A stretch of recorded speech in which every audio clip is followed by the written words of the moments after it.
Il est 11h03, je vous propose qu'on démarre. Bonjour à toutes et tous, merci de nous avoir rejoints pour ce nouveau webinaire de France Chimie dédié aujourd'hui à la digitalisation du transport ferroviaire, notamment dans une optique décarbonation de la supply chain. Je vous informe dès maintenant que le webinaire est enregistré, comme ça vous êtes bien au courant, l'enregistrement vient de démarrer. Aujourd'hui, dans le secteur du transport, pour nos activités en tant que chimiste, on est confronté à de multiples défis, notamment bien connus sont les impératifs de sécurité et les impératifs réglementaires. On a aussi un problème d'agilité, de robustesse de la supply chain, ce qu'on a pu voir pendant et juste après la crise du Covid-19, et également un impératif de décarbonation des activités de transport, notamment des activités logistiques, avec une forte incitation au report modal du transport routier vers le transport ferroviaire. C'est pour ça qu'on a organisé cette rencontre. On a le plaisir de recevoir Sabrina Meskawi de la société Eversense. Bonjour Sabrina. Bonjour. Et Eversense qui est spécialisée dans le transport de marchandises et sur ces questions de digitalisation vers le rail. Donc, qui vient aujourd'hui nous donner son éclairage sur ces sujets qui sont importants pour nous en tant que chimistes. Vous pouvez poser vos questions directement dans le chat ou juste après la présentation, puisque un temps d'échange sera prévu en questions-réponses directement. Donc, si vous avez des questions, vous avez ces deux moyens de les poser. On y répondra dans l'ordre. On a 1 heure ensemble. Je propose qu'on commence tout de suite. Je te laisse la main, Sabrina, pour la présentation et je vous souhaite un excellent webinaire à tous. À tout à l'heure. Bonjour, enchantée, tout le monde. Moi c'est Sabrina, je travaille donc pour la société Evresens. On est une start-up spécialisée dans la digitalisation des opérations, ferroviaires. Et ça veut dire, être capable de pouvoir, en planifier, exécuter, envoyer, piloter, les coûts, et l'exécution de l'envoi d'un train ou de wagons isolés ou de caisses sur l'intermodal. Vraiment l'usage du fret ferroviaire, de façon simple et collaborative. Aujourd'hui, l'objectif, comme, l'a très bien présenté Simon, ça va être un petit peu de décortiquer, hein, les plus, les moins du ferroviaire. Qu'est-ce qu'on peut faire en termes de digitalisation? Comment on peut valoriser ça en termes de décarbonation? Et puis si, s'il y en a certains d'entre vous aujourd'hui qui n'en font pas ou qui souhaitent en faire, mais qui ne savent pas comment faire, bah, comment est-ce qu'on peut, heu, démarrer, une approche positive vers le ferroviaire? Concrètement, aujourd'hui, il y a un enjeu, de décarbonation, on en a parlé, mais surtout, il y a d'abord un premier enjeu qui est celui des défis du transport de marchandises, ferroviaire. Souvent, le rail a mauvaise presse, hein, historiquement. On a arrêté de faire beaucoup de rails au profit de la route, ces 30 dernières années pour, 3 raisons, principales. Il peut y en avoir d'autres, mais ce sont les 3 qu'on entend le plus. La première chose, c'est le coût, hein, le transport, ça doit être compétitif et il y a un certain coût, hein. Il faut investir, le plus souvent dans la location de ces wagons ou, dans une réservation de sillons. Il y a des coûts associés qui peuvent être plus conséquents que le routier.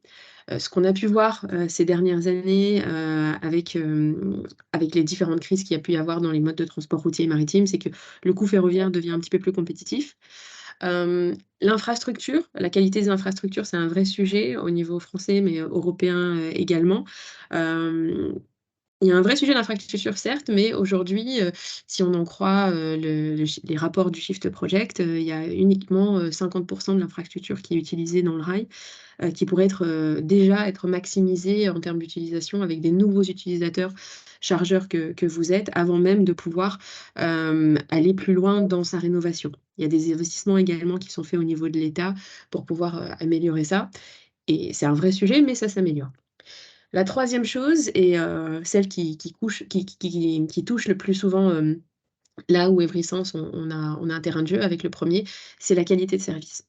Comment est-ce que je vais pouvoir, décider de faire un train ou d'envoyer une caisse ou de faire un wagon isolé si je suis pas sûre de quand est-ce qu'on va venir chercher ma marchandise? Quand est-ce que ça va arriver?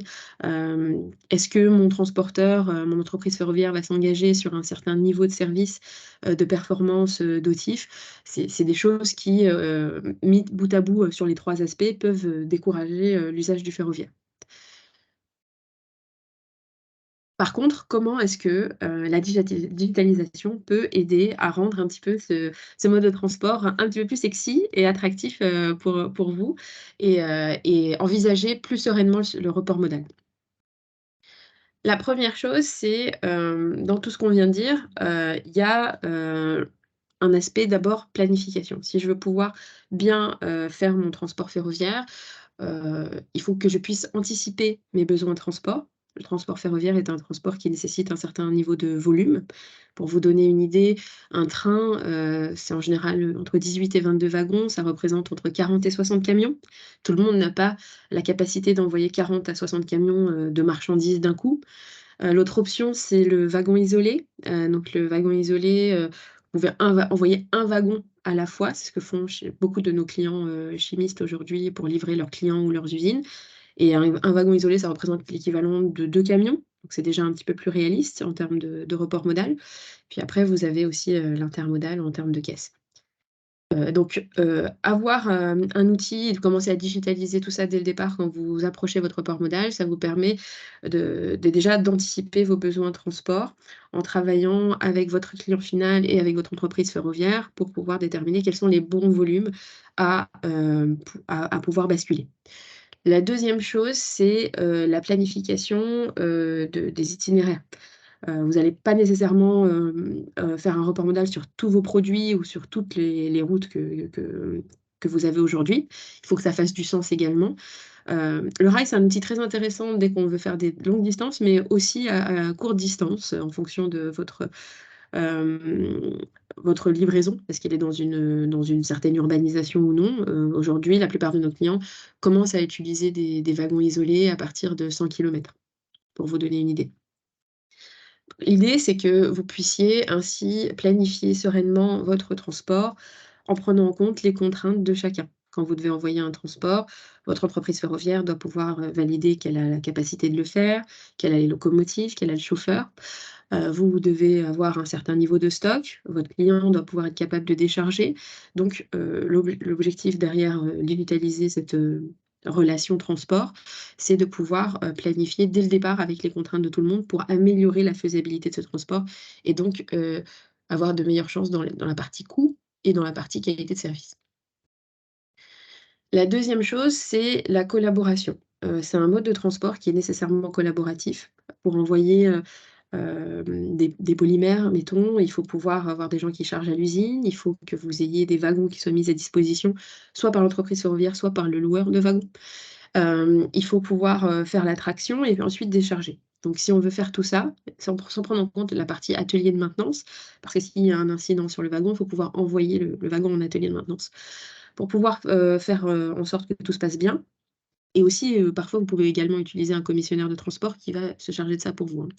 C'est de pouvoir avoir un outil qui puisse, permettre une communication fluide, la plus temps réel possible et la plus, proactive possible. Souvent dans le rail, quand on parle de boîte noire, si je ne sais pas ce qui se passe ou si je travaille principalement avec de l'email et de l'Excel, c'est pas forcément centralisé et donc je m'expose à, une attitude de mes pilotes de flux qui sera plus dans la réaction que dans la proactivité. Le dernier enjeu de la digitalisation du fret ferroviaire, c'est bien sûr la visibilité. J'ai parlé de wagons isolés, et même de trains complets. Souvent, le 1er blocage, c'est: «Je ne sais pas quand mon train va arriver». Peut-être certains d'entre vous ont déjà digitalisé un grand nombre de choses, dans leur camion ou dans leur suivi, de leur transport routier ou maritime avec des plateformes de visibilité, qui ne sont pas dans le rail. L'idée, c'est d'avoir le même niveau de service et de visibilité dans le fret ferroviaire. Donc, ce qu'on propose, c'est un ETA, donc une projection de temps d'arrivée, basée sur, les données temps réel. Dans le rail, l'opportunité qu'on a depuis plusieurs années déjà, c'est que la plupart des loueurs de wagons ont installé des capteurs GPS, sur leurs wagons. Si on prend, VTG par exemple, VTG, a installé 90 de ses wagons ont un capteur. Hermeva 70. Au niveau européen. Donc quand on regarde ces chiffres-là, l'accès à l'information temps réel sur, où se trouve mon wagon, où se trouve mon transport, devient une commodité, en tout cas la donnée brute.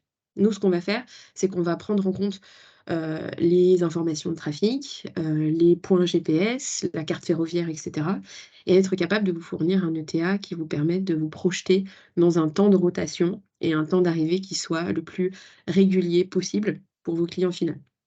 C'est un enjeu particulièrement important si vous envisagez le wagon isolé, parce que le wagon isolé, l'entreprise ferroviaire va pouvoir, s'engager sur un horaire de départ, un petit peu moins sur un horaire d'arrivée. C'est des choses qui sont en train de changer, grâce à la digitalisation.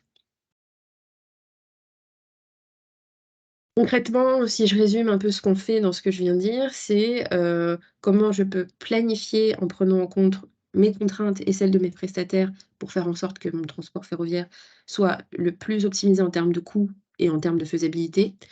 Comment je peux piloter en temps réel ce qui se passe, et être capable de centraliser, toute mon exécution à un endroit et d'informer mon client final ou mes usines pour décharger. Ça veut dire aussi pouvoir, être capable de maîtriser le temps de déchargement. Souvent les wagons peuvent être utilisés en stockage chez les clients ou dans vos propres usines, donc être capable de piloter, d'animer un peu tout ça. Et la dernière aspect, c'est la partie analyse. Donc comment est-ce que je vais pouvoir, vraiment piloter mon compte de résultats, mes performances, mes prestataires, de façon simple et centralisée. D'un point de vue analyse aussi, on a, un calculateur CO2 qui vous permet de valoriser tout ça. On va en parler. Donc, maintenant qu'on a parlé de la digitalisation, comment est-ce qu'on fait en sorte que le rail soit plus attractif et plus simple d'usage? C'est aussi, une opportunité formidable, bien sûr, de réduire votre impact carbone et de le valoriser ensuite dans vos rapports annuels en tant que directeur supply chain. C'est le mode de transport aujourd'hui le plus durable, hein. Il y a 9 fois moins d'émissions CO2 quand on fait du rail. Il est moins cher que le routier, ça dépend, hein, ça dépend des distances, ça dépend des volumes que vous envoyez, ça dépend de la situation actuelle, mais ça commence à être plus compétitif, notamment sur des longues distances et la sécurité, c'est un vrai sujet pour les chimistes et le fret ferroviaire est quelque chose qui est pour le coup, plus sûr, parce que plus éloigné des routes. Je vais vous parler d'un cas client, pour rendre ça un petit peu plus concret. Nous, chez Everessence, on travaille avec beaucoup de chimistes en Europe et si on prend le cas d'Arkema, c'est un acteur mondial, des matériaux de spécialité. Ils ont plus de 100 sites de production en Europe. Pour vous donner une idée, ils ont à peu près entre 400 et 500, wagons qu'ils louent, eux-mêmes. Et c'est un modèle de gestion de wagons isolés. Donc, on va pouvoir desservir des clients finaux ou des usines, 1 wagon à la fois ou 2-3 wagons, attachés ensemble à la fois si, la commande, fait du sens. Leur problème, quand ils nous ont contactés il y a quelques années, c'était de dire, 2 choses. La première, c'est comment est-ce que je peux avoir des informations précises, fiables sur le parcours des wagons? Aujourd'hui, je sais que je dis à mon entreprise ferroviaire, Fret SNCF, par exemple, en l'occurrence, que je veux que mon train part le lundi à 6 heures. Dans mon hypothèse, je souhaite que mon train soit livré, je dis n'importe quoi, à Stuttgart, 3 jours plus tard. Mais je ne sais pas par où le wagon va passer, s'il va vraiment prendre 3 jours ou plus et où est-ce qu'il en est? S'il y a un blocage pendant le trajet, j'ai aucun moyen de pouvoir, informer mon client final ou mon usine. Les entreprises ferroviaires, en général, ont de la visibilité sur leur flux quand elles sont dans leur propre pays. Mais dès qu'on quitte, la France, ce qui est le cas, hein, dans ce projet où on envoie des wagons partout en Europe, c'est difficile d'avoir l'information sur les autres, entreprises ferroviaires. Ça, c'était le premier point de douleur. Le deuxième point, c'était moi, j'ai basé tout mon plan de transport sur un volume de marchandises que je souhaite envoyer, donc un volume de wagons nécessaire pour envoyer cette marchandise et ça, c'est basé sur un temps de rotation, heu, sur mes années précédentes, hein, bien sûr, j'ai quand même de l'analyse, Excel sur ce qui s'est passé l'année d'avant, mais c'est pas quelque chose de fin, de précis et je suis pas capable de dire, quels sont, les temps de rotation exacts par trajet, sachant que pour le wagon isolé, on peut avoir de 2 à 32 combinaisons de trajets pour aller au même endroit. Ce qu'on a pu faire, c'est, déjà centraliser tout leur pilotage ferroviaire sur une seule plateforme. Donc être capable de pouvoir voir en temps réel où se trouvent leurs wagons, leur statut, est-ce qu'ils sont pleins ou vides, est-ce qu'ils sont même surchargés, ça peut arriver, on peut avoir des alertes là-dessus. Euh, Connecter ça, bien sûr, avec leur ERP. Donc, c'est très important hein, pour un outil de pouvoir s'intégrer facilement avec vos systèmes, que ce soit SAP, Oracle ou autre, et être capable de collaborer avec son entreprise ferroviaire. Donc, ce qu'on a fait, c'est qu'on a démarré d'abord en digitalisant les processus d'Arkema et Arkema a pu travailler sur l'optimisation qu'elle maîtrise, donc typiquement dans son usine, dans son chargement, chez ses clients. Puis après, rapidement, il se posait la question de comment je peux faire en sorte que mon prestataire, Fret SNCF, soit plus performant. Parce que c'est lui quand même qui fait le transport et j'ai une grosse insécurité là-dessus. Donc, ce qu'on a pu faire, c'est un travail où Fret SNCF a pu accéder à la plateforme et pouvoir participer dans la collaboration. Et à chaque fois qu'il y avait un wagon ou un transport qui était immobilisé à un endroit de façon trop longue, donc non anticipée, mettons 24 heures, 48 heures, euh, Arkema pouvait donner un état des lieux, une explication si ça concernait une de ces zones, et Fret SNCF pouvait expliquer ou contacter ses prestataires si ce n'était pas eux directement, pour essayer de comprendre comment débloquer la situation. Ce qui s'est passé, c'est qu'il y a eu un retour très positif sur la réduction du taux d'immobilisation des wagons et sur la fiabilité des rotations ensuite. On a pu ainsi déterminer par trajet toutes les variations possibles de trajet, les temps de transport et piloter ça avec aussi une approche analytique et basée sur la science et sur la data. Si on résume un petit peu tout ce qu'on peut faire dans ce type de projet, ben, on peut optimiser ses coûts de transport, hein, on peut faire plus avec moins en termes de wagons et de plus de marchandises, mieux remplir aussi ses trains. On peut optimiser ses trajets parce qu'on peut déterminer en fait est-ce qu'il y a des routes qui sont un petit peu plus complexes ou problématiques de façon régulière et identifier des tendances. Et on peut améliorer la sécurité et la traçabilité de sa marchandise en pilotant où se trouve son transport et en particulier son wagon, dans le cas du wagon isolé, pour pouvoir être capable de déclarer, que ce soit aux autorités, à ses équipes de déchargement ou à son client final, s'il y a un incident, prendre des actions ou en tout cas prévenir si jamais on a du retard. Ce qui a pu se passer aussi, ce qu'on veut éviter, c'est la réduction de l'empreinte carbone, car si on envoie un train et qu'on ne sait pas quand est-ce qu'il arrive, on a déjà eu le cas chez nos clients qui n'étaient pas capables de dire à leur client final, bah, le train, il arrivera dans un jour, il a 3 km, c'est n'importe quoi. Ce qui se passe dans ces cas-là, c'est que si le client est très pressé et qu'il ne veut pas prendre le risque de ne pas recevoir sa marchandise, euh, ben, on va pouvoir déclencher en parallèle un transport routier pour pouvoir être sûr de livrer la marchandise au client à temps. Ça veut dire qu'il y a potentiellement 2 transports en même temps qui circulent, double impact carbone, double impact financier, alors que peut-être le train se trouvait à 2 heures ou à un jour de distance. Ça permet également d'optimiser ce type de situation.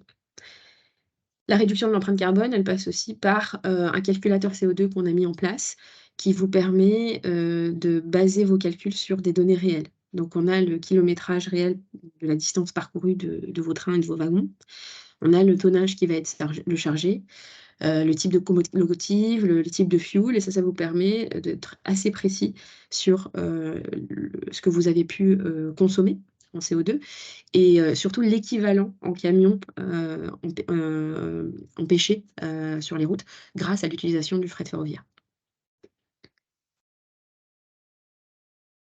Et pour conclure, si tout ce dont je viens de vous parler, c'est très intéressant parce que potentiellement, ça vous rassure sur le fait qu'il y a des choses qui arrivent dans le fret ferroviaire, hein, il y a de la digitalisation, il y a une vraie envie des loueurs de wagons, des entreprises ferroviaires d'amener un niveau de performance qui soit au moins similaire, si ce n'est plus à terme, que le mode de transport routier, pour vous donner envie d'utiliser ce mode de transport.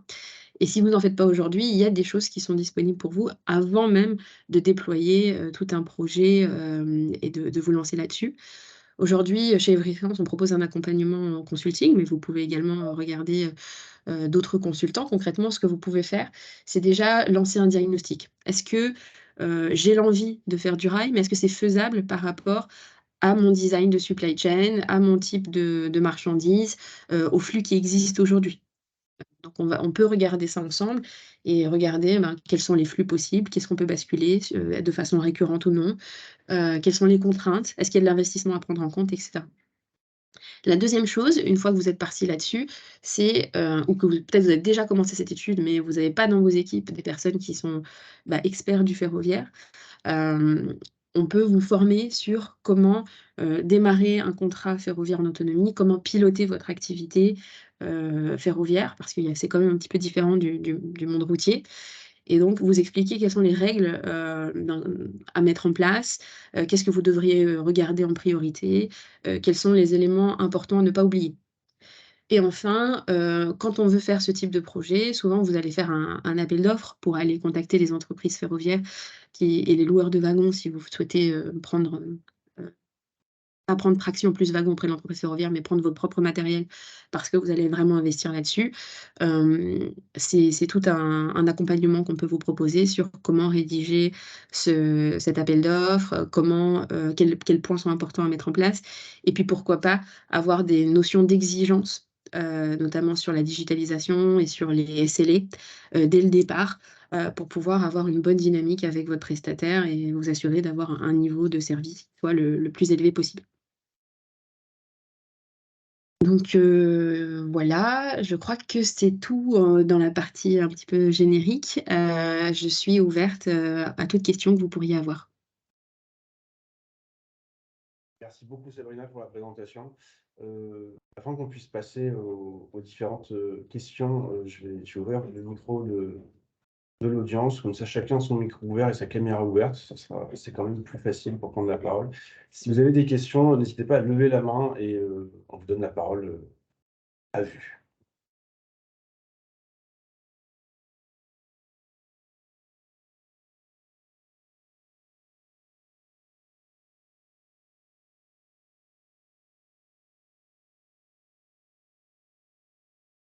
Oui, Patrick, je vous en prie, allez-y.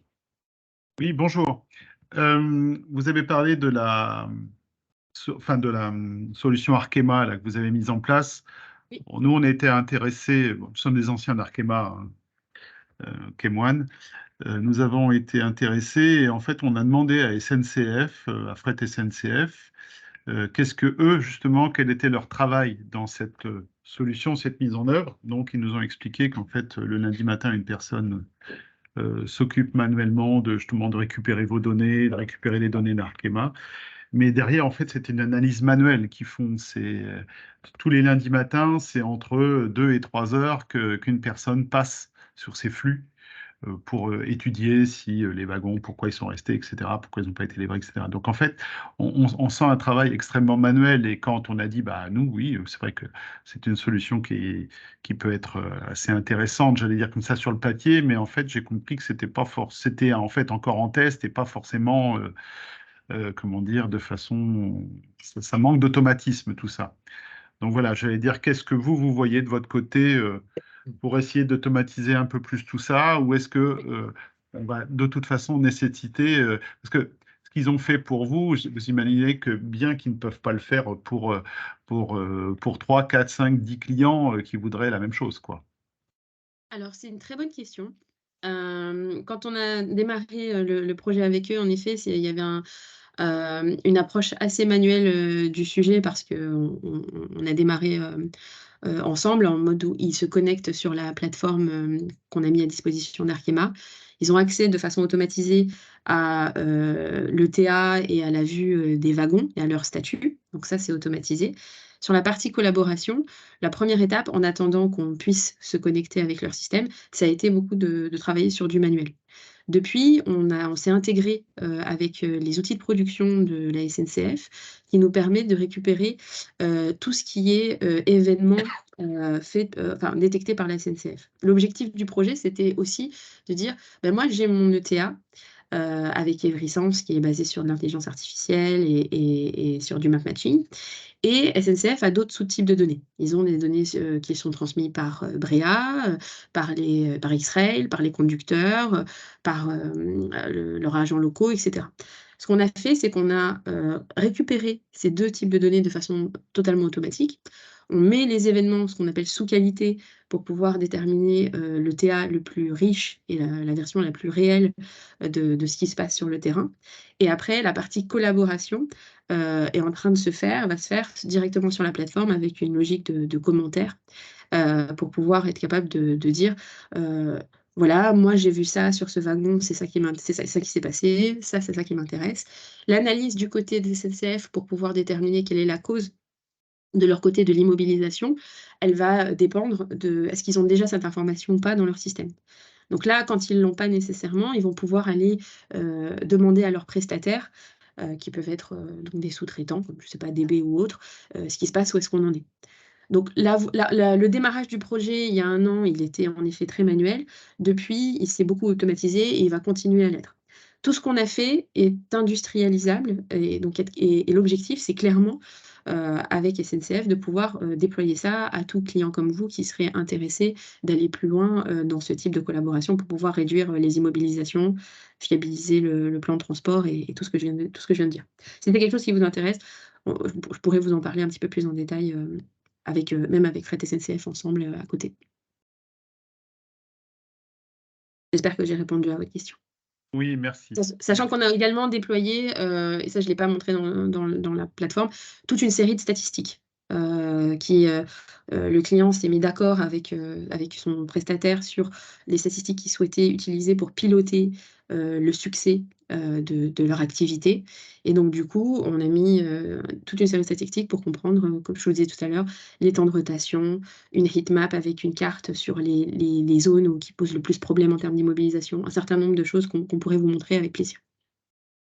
Très bien, merci. Et il y avait une deuxième question, je crois. Allez-y, je vous en prie.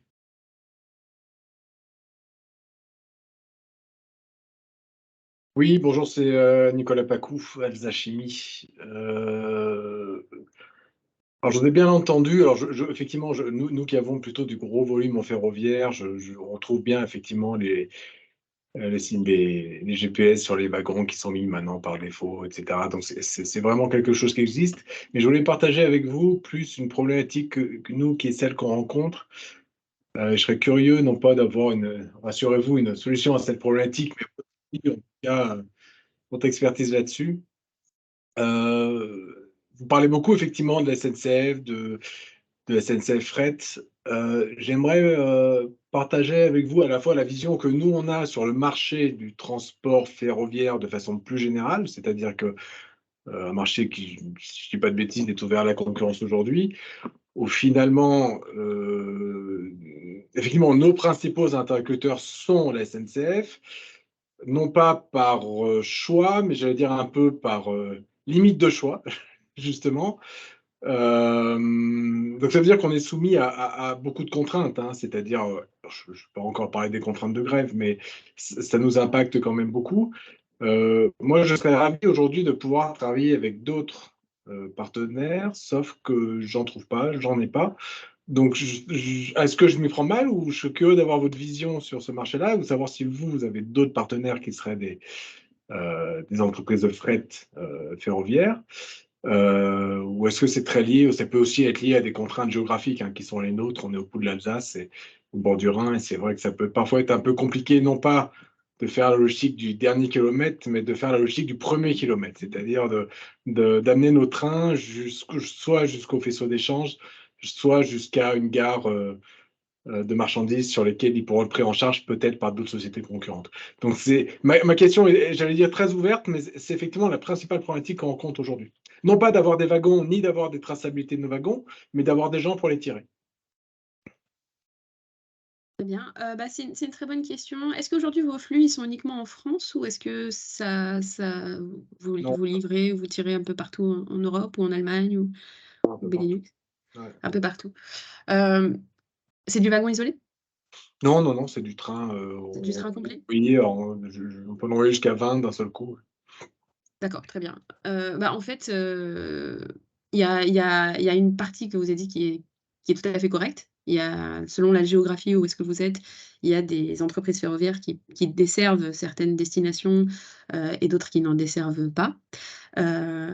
Si vous me dites que vous êtes vraiment sur un scope Europe, il y a d'autres entreprises potentiellement au niveau européen. Vous avez aujourd'hui dans le Nord, il y a beaucoup l'Ineas qui est actif, vous avez DB Cargo, vous avez d'autres entreprises avec lesquelles vous pouvez diversifier votre distribution, votre action. Je ne sais pas si aujourd'hui vous avez déjà pris l'initiative de faire un appel d'offres dans le passé à ce sujet. Mais en tout cas, si vous voulez de l'aide là-dessus, on peut regarder vos flux en détail, vous accompagner en regardant un petit peu quelles sont les entreprises ferroviaires qui peuvent y répondre et vous pouvez relancer une sollicitation et voir un petit peu ce qu'on vous propose. L'avantage avec quand vous avez une entreprise, un contrat par exemple avec Fret SNCF que vous venez de citer, c'est que peut-être vous avez un contrat de long terme avec des prix négociés qui sont peut-être avantageux. Donc il faudra voir après comparer concrètement le fait d'ouvrir, est-ce que ça vous avantage ou pas dans votre cas précis et est-ce que les autres entreprises sont capables de répondre au même flux que vous voulez. Et si ce n'est pas tous les mêmes flux, vous pouvez diversifier une partie. Nous, ce qu'on voit souvent, c'est que les entreprises, les chargeurs vont prendre une majorité avec l'entreprise nationale et vont diversifier beaucoup à l'étranger ou sur des flux qui sont un petit peu moins difficiles à obtenir en termes de destination. Mais ça, on peut discuter ensemble, Nicolas, sans problème. Est-ce que je vais compléter un tout petit peu ma question, pardon, je ne vais pas vous prendre trop de temps. Est-ce qu'aujourd'hui, vous êtes... alors, c'est peut-être aussi une question qui peut s'adresser aux autres participants, mais j'ai un peu le sentiment qu'on voit dans le ferroviaire le phénomène qu'on a eu dans le routier pendant longtemps, notamment avec l'apport en masse des transporteurs venus de l'Est, de la sous-traitance en chaîne, en fait, finalement. Les transporteurs se passent... Alors, je commence à le voir dans le ferroviaire, où les transporteurs se passent finalement... je vais presque dire les commandes, et on perd évidemment en traçabilité, on perd en gestion de la responsabilité, ce qui est dans nos métiers de la chimie est embêtant, pour ne rien vous cacher. Je ne vais pas parler des wagons rouges, etc., mais ce que je veux dire, c'est que j'en suis pas encore là, mais est-ce que c'est un phénomène est-ce que je me sens un peu seul en disant ça, ou est-ce que c'est un phénomène que vous êtes capable de partager avec moi? Alors les autres chargeurs, je pense qu'ils peuvent répondre mieux que moi, mais sur tout ce qui est, même flux domestiques, mais même flux internationaux, oui, c'est souvent, en sous-traitance. Après, c'est l'engagement de l'entreprise ferroviaire avec qui vous avez signé, d'honorer un certain niveau de SLA, hein. Donc il y a une difficulté là-dessus, ça c'est sûr. Là où la digitalisation peut vous aider, c'est que vous vous affranchissez, comme vous avez le GPS sur les wagons ou d'autres informations, hein, en collaboration avec eux, de savoir chaque prestataire, d'avoir la connexion avec chacun et d'être capable d'être un peu indépendant sur votre suivi, votre pilotage là-dessus. Là où on peut enrichir les choses, c'est typiquement de ce que je parlais avec le projet Arkema, c'est d'intégrer les événements de ces prestataires qui ont plus de détails, plus d'informations sur leurs opérations et d'enrichir ça. Mais déjà un premier niveau de TA indépendant de l'entreprise ferroviaire qui la tracte vous donnera cette visibilité. Je ne sais pas si si quelqu'un d'autre souhaite commenter là-dessus d'un point de vue plus industriel. Ouais, moi, donc Olivier Galisson de France Chimie, et je confirme les propos de Nicolas Pacou, hein. Clairement, il y a des difficultés de rentabilité sur certaines lignes ou sur certains secteurs géographiques qui fait que des prestataires ou des opérateurs ont envie de se concentrer là où ils sont bons, voire les moins mauvais, et donc souvent ils restent dans leur zone de confort ou leur zone de rentabilité, et clairement alors je ne sais pas si on peut dire des passages de commande, mais en tout cas des accords particuliers font que oui, c'est pas forcément l'opérateur avec lequel on a contractualisé qui honore jusqu'au bout la prestation. Alors après, pour moi, ça ne doit pas enlever la traçabilité, ça ne doit pas enlever les termes du contrat, mais c'est un fait. Oui, Aujourd'hui, on voit les difficultés de l'INEAS, on voit les difficultés de DB Cargo notamment. Alors, il y a des rentabilités difficiles liées à plein de choses, hein. L'histoire souvent, les travaux parfois, les types de transports associés, mais c'est vrai que ça bouge énormément. Après, j'avais une autre question, moi. J'avais une question pour vous, Sabrina, qui était relative aux wagons isolés. Oui. Vous l'avez dit très bien tout à l'heure, les wagons isolés, c'est la solution pour ceux qui n'ont pas la capacité, soit de production, soit même de vente, d'avoir des trains complets. Existe-t-il dans votre système des possibilités de mutualisation ou de travail conjoint entre chargeurs, on va dire? Ça, c'est une très bonne question. C'est quelque chose qu'on nous demande de plus en plus. On a des clients qui nous disent, ben moi, par exemple, je remplis pas tous mes trains, donc je pourrais donner de la place dans mon train sur un flux partagé. Et d'autres qui nous disent, ben, je suis petit, est-ce que je peux avoir être mise en relation avec d'autres petits ou gros avec qui on pourrait s'arranger sur des flux. Ce qu'on voit, c'est que la mutualisation en général, c'est assez difficile parce qu'il faut trouver les flux qui vont bien et les accords. Le digital peut aider là-dessus. Aujourd'hui, dans notre plateforme, on ne fait pas encore de mutualisation, mais ça fait partie de notre roadmap, de notre feuille de route, d'être capable de pouvoir mettre à disposition la capacité disponible des entreprises ferroviaires, mais aussi celle des chargeurs qui souhaitent la déclarer, qu'ils soient dans la chimie ou non, hein. Donc ça, c'est quelque chose qui est dans la tendance de l'histoire, je pense. Ok, très bien. Merci.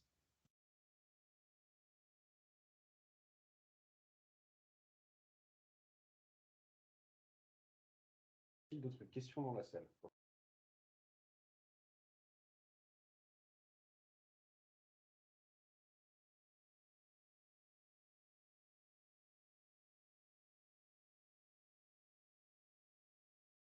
J'en profite. Peut-être que tout était clair. Moi, j'ai une question de mon côté suite à la présentation.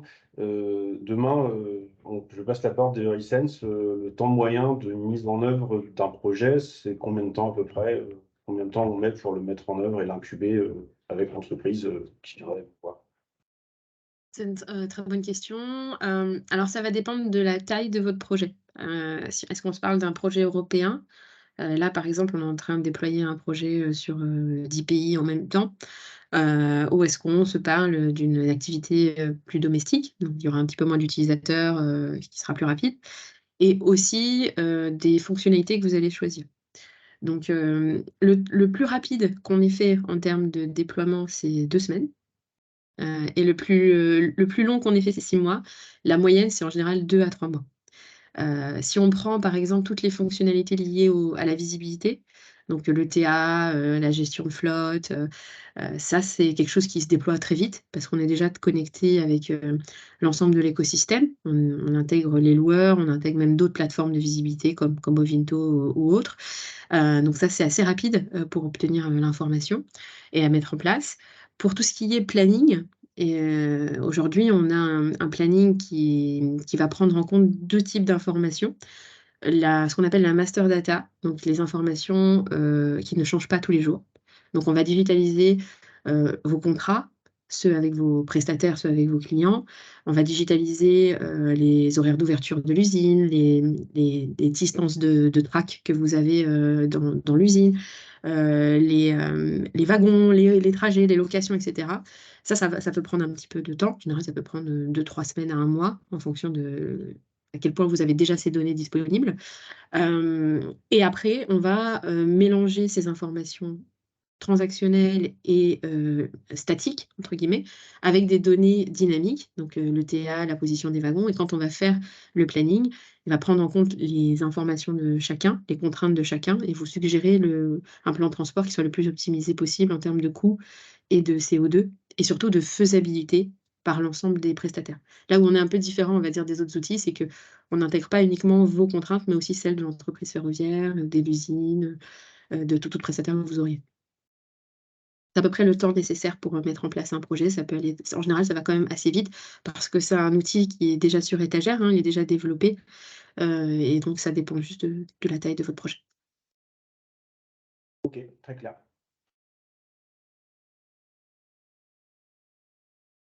Est-ce qu'il reste des questions dans la salle?